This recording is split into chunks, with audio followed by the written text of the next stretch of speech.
नमस्कार साथियों, मैं मनीष भारती संस्कृति आईएएस प्लेटफॉर्म पर आप सभी का स्वागत करता हूं। साथियों, जैसा कि आप लोग जानते हैं, यूपीएससी प्रारंभिक परीक्षा 2025 को ध्यान में रखते हुए हम लोग पिछले एक वर्ष के करंट अफेयर्स का रिवीजन कर रहे हैं। पॉलिटी सब्जेक्ट के साथ हम आते हैं और लगातार कई मुद्दों पर हमने चर्चा किया है। आज जो कुछ मुद्दे पर हम चर्चा करने वाले हैं, जो आपके प्रारंभिक परीक्षा के नजरिए से महत्वपूर्ण हो सकता है, उसमें पहला मुद्दा जो है वह है एक राष्ट्र एक चुनाव का।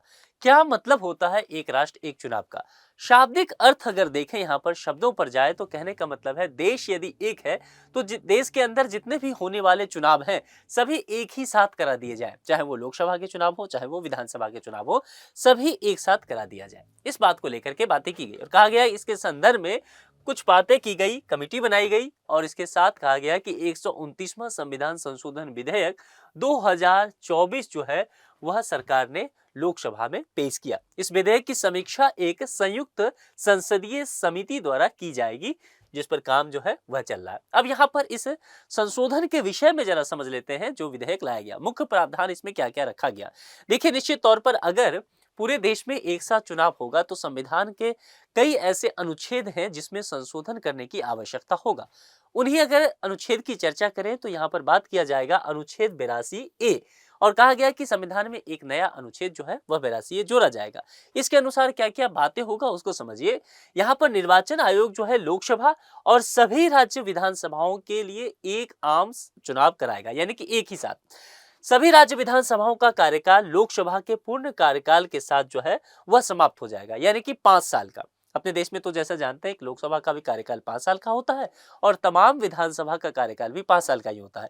एक राज्य केवल जम्मू कश्मीर हुआ करता था, वह भी 5 अगस्त 2019 से पहले, यानी कि जब वहां पर अनुच्छेद 370 था तब वह 6 साल का कार्यकाल होता था वहां के विधानसभा के चुनाव का, मतलब जम्मू कश्मीर का। लेकिन अब तो वैसा भी नहीं रहा, जम्मू कश्मीर में भी कार्यकाल अब 5 साल का ही रहेगा। तो यहाँ पर अनुच्छेद 83 में संशोधन की फिर बातें की गई। 82A मैंने आपको बता दिया, अब 83 अनुच्छेद है, इसको देखिए। इसमें असमाप्त अवधि, मध्यावधि चुनाव और आम चुनाव की परिभाषा दी गई है। संशोधन के अनुसार जब लोकसभा 5 वर्ष के पूर्ण कार्यकाल से पहले भंग हो जाती है, क्योंकि ऐसा तो हो ही सकता है कि निश्चित तौर पर 5 साल चलना है लोकसभा का, लेकिन अगर कोई सरकार बीच में ही गिर जाती है, जैसे अभी की जो सरकार है मोदी 3.0 की चर्चा करेंगे, तो यह सरकार पूर्ण बहुमत की सरकार नहीं है, गठबंधन की सरकार है। यानी कि बीजेपी जो है अपने एनडीए के विभिन्न घटक दल पर निर्भर है सरकार चलाने के लिए। लेकिन मान लीजिए नीतीश कुमार हो, चंद्रबाबू नायडू हो, इनका मन बदल गया और ये दूसरे पार्टी में चले गए, दूसरे खेमे में चले गए, तो सरकार तो गिर जाएगी। तो ये स्थिति अगर ऐसा होता है तो फिर क्या स्थिति उत्पन्न हो सकता है, इन सब चीजों पर भी विचार पहले ही कर लिया गया है। लोकसभा विघटन की तिथि और पूर्ण कार्यकाल की समाप्ति के बीच की अवधि जो है असमाप्त अवधि मानी जाएगी। समय से पहले लोकसभा विघटन के बाद मध्यावधि चुनाव होंगे। अगर ये ऐसा हो सकता है कि 5 साल से पहले जो सरकार गिर जाए तो फिर आप वहां पर देखेंगे कि मध्यावधि चुनाव होता हुआ नजर आएगा। ठीक है, अब यहां पर एक बात समझिए कि अगर मध्यावधि चुनाव होता है तो क्या उसका कार्यकाल फिर उस दिन से 5 साल के लिए होने वाला है? तो जवाब है नहीं, क्योंकि जो मध्यावधि चुनाव होगा और फिर जो लोकसभा गठन होगा तो उसका कार्यकाल केवल असमाप्त अवधि के लिए होगा। यहां जो शब्द लिखा गया असमाप्त अवधि, ये यानी कि अगर 2 साल कार्यकाल बचा है तो 2 ही साल के लिए सरकार चलेगी, 1 साल के लिए तो एक ही सरकार साल के लिए चुनाव होगा। ये ध्यान रखने की बात है। इसके अलावा अनुच्छेद 172 में संशोधन की व्यवस्था किया गया।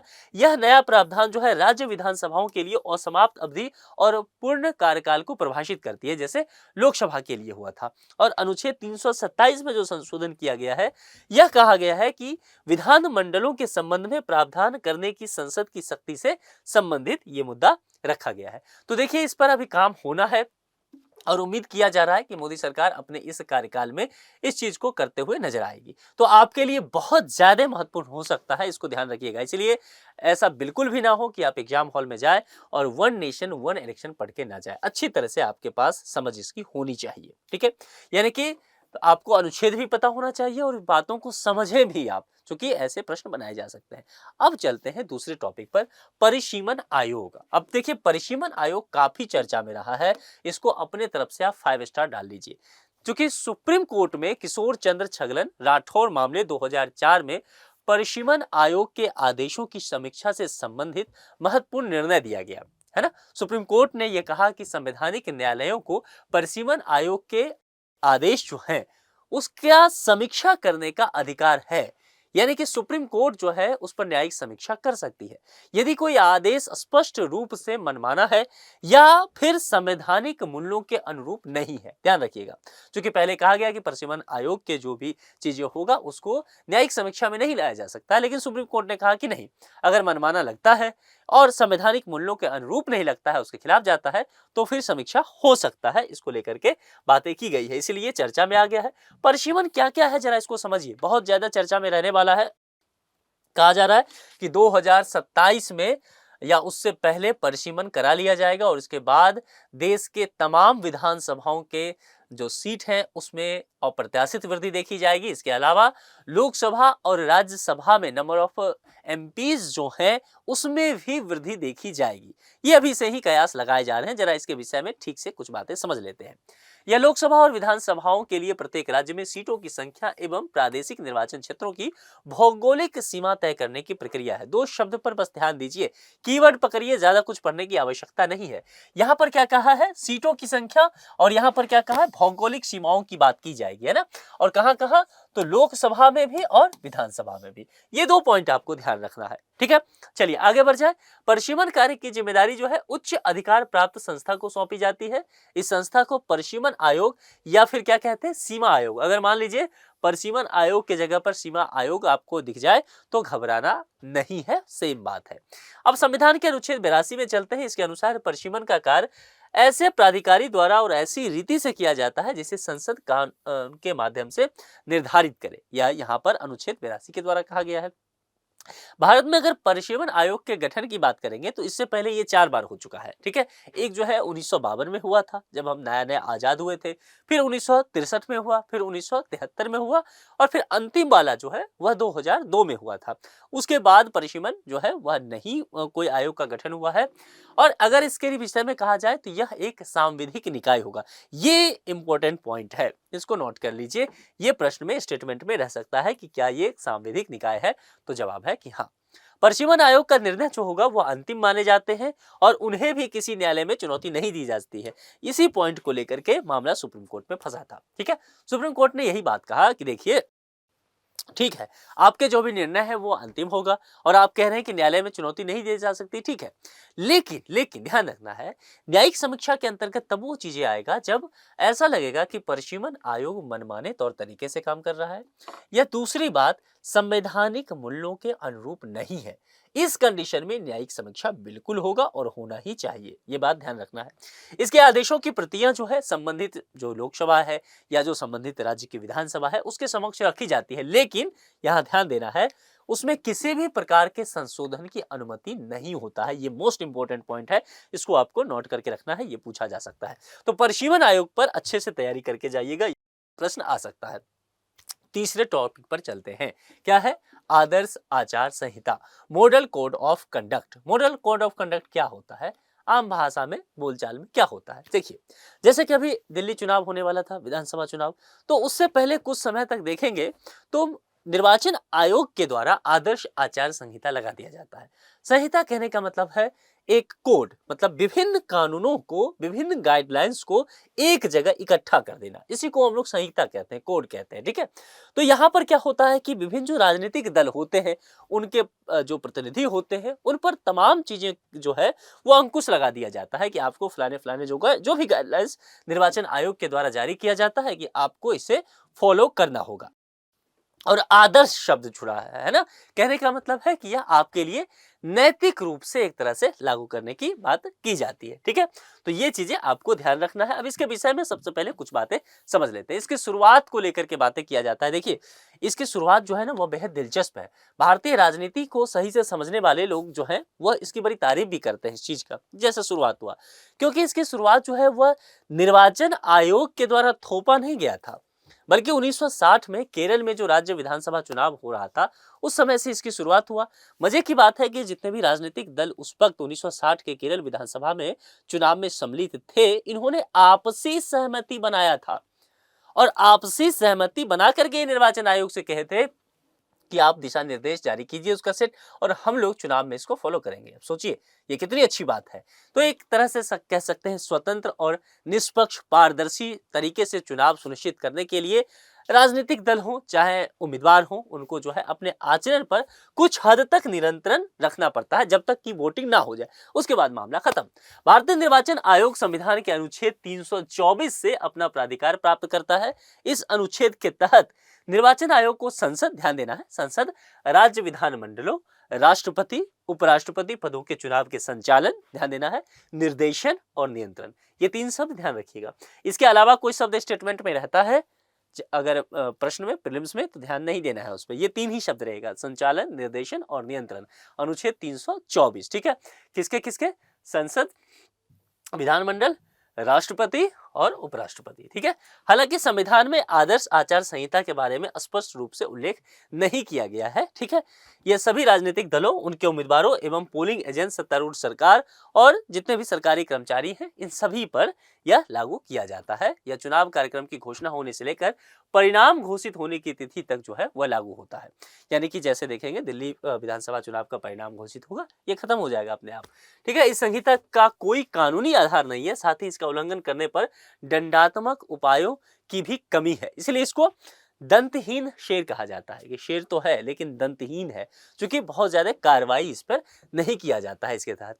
इससे एमसीसी को प्रभावी तरीके से लागू करने में इसकी वजह से समस्या आती रहती है, लेकिन इसके बावजूद भी इसे बेहतर माना जाता है, क्योंकि कुछ हद तक जो है निर्वाचन आयोग इनसे जो है कंट्रोल करने में राजनीतिक दलों को और उम्मीदवारों पर कुशल हो पाती है। कुछ प्रावधान जो है भारतीय नागरिक संहिता और लोक प्रतिनिधित्व अधिनियम 1951, ये बहुत महत्वपूर्ण है। ठीक है, यहाँ से इसमें कानून लिए गए हैं, इस प्रावधानों के माध्यम से भी लागू किए जा सकते हैं, जैसे कि किसी उम्मीदवार के चरित्र, व्यवहार के बारे में झूठे बयान प्रकाशित करने के खिलाफ लोक प्रतिनिधित्व अधिनियम 1951 की धारा 123(4) के तहत कार्रवाई की जा सकती है। इसके अलावा भारतीय न्याय संहिता की धारा 172 जो है, इसके अंतर्गत मतदाता पहचान संबंधी जालसाजी या प्रतिरूपण एक चुनावी अपराध माना जाता है, इसके लिए भी दंड दिया जा सकता है। अब चलते हैं चुनाव में नामांकन को लेकर के, क्योंकि ये भी चर्चा का विषय रहा पिछले साल और यहाँ से भी प्रश्न बन सकते हैं, तो इसको भी देख लीजिए कैसे चर्चा में आया, इसको समझिए। देखिए, आप जानते हैं कि पिछले साल जो है वह 18वीं लोकसभा का चुनाव हुआ, तो एक उम्मीदवार को लोकसभा के लिए निर्विरोध चुना गया, क्योंकि विरोधी उम्मीदवार का नामांकन पर्ची जो है वह रिटर्निंग अधिकारी ने खारिज कर दिया था। ये काफी चर्चा में रहा, आप लोगों ने इसको देखा होगा। तो उसके बाद ये काफी चर्चा में रहा कि फिर निर्विरोध क्यों उनको जो है विजेता घोषित कर दिया गया। चूंकि आप जानते हैं ईवीएम जो मशीन होता है उसमें एक विकल्प होता है, उसका नाम क्या है? नोटा। नोटा क्या होता है? नन ऑफ द एबव, है ना, यानी कि जितने भी, सबसे नीचे होता है नोटा। ईवीएम मशीन देखेंगे तो ईवीएम मशीन पे इधर उम्मीदवार के नाम होते हैं और इधर जो है वो क्लिक करने वाला बटन होता है। ठीक है, तो नोटा सबसे नीचे होता है, तो नन ऑफ द एबव, यानी कि इससे ऊपर जितने भी उम्मीदवार और पार्टी वगैरह सब हैं, हमें कोई भी पसंद नहीं आया, एक भी उम्मीदवार मुझे सही नहीं लगता है, मैं नोटा के सामने बटन दबा के आऊंगा। तो कहने का तात्पर्य है कि मान लीजिए इसमें एक ही उम्मीदवार बचता है, बाकी के पर्ची जो है वो खराब हो गए या अपना नामांकन वापस ले लिया, तब भी नोटा भी तो एक उम्मीदवार है। समझिए, बहुत सारे लोग पहले से मूड बना के जाएंगे कि नोटा को वोट देना है और आपने इनको निर्विरोध कैसे जितवा दिया। तो ये मामला जो है काफी इस वजह से भी चर्चा में आया था, तो इसीलिए यहाँ पर समझ लीजिए हो सकता है यूपीएससी पर नजर रहा है। देखिए, जहां जहां भी विवाद होता है ना जिस मुद्दे को लेकर के पॉलिटी में, यूपीएससी वहीं चुपचाप कोने में बैठा होता है, तो आपसे वो प्रश्न पूछ सकता है, इसलिए ध्यान रखना है।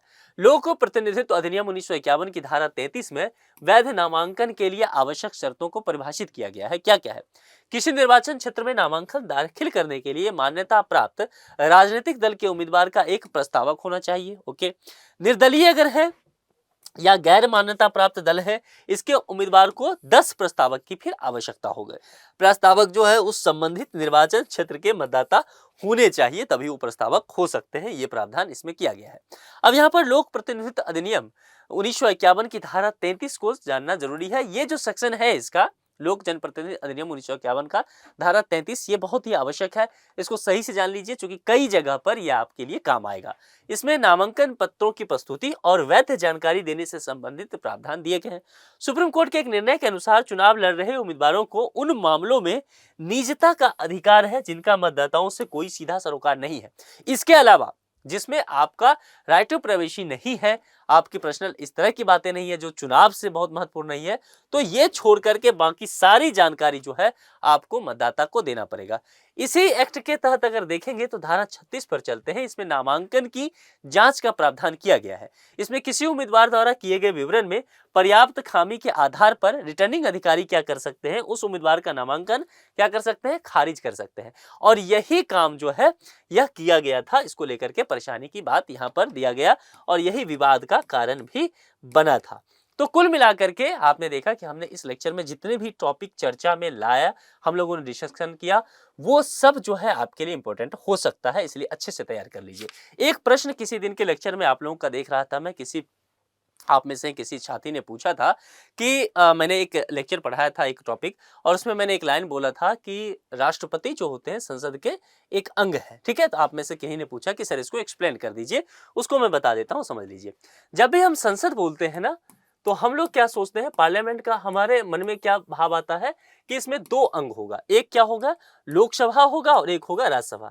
यही सुनते हैं ना हम लोग, लगभग यही समझते हैं और ये मान के चलते हैं कि भाई यहाँ से कोई बिल पास हो गया, कोई बिल यहाँ से पास हो गया।